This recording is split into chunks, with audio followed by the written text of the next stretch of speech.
ദൈവം നമ്മളെ അനുഗ്രഹിക്കുമ്പോൾ, നമ്മൾ അനുഗ്രഹീതരാകുമ്പോൾ ആ അനുഗ്രഹം ഒരു വെളിച്ചം പോലെയാണ്. ഒരു കൊച്ചു ചിരാത് കത്തി നിൽക്കുന്നു, വെളിച്ചമായി നിൽക്കുന്നു.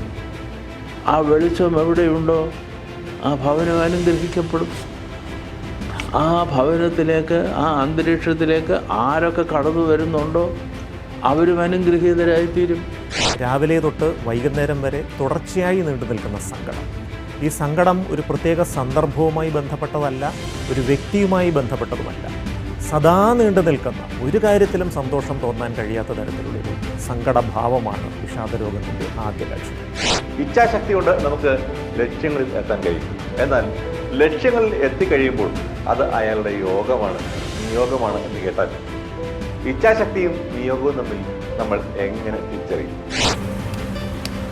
മെഡിക്കൽ കോളേജിൽ കൊറോണ ചികിത്സയിലിരിക്കെ വാർഡിൽ നിന്നും ചാടിപ്പോയ ആളാണത്.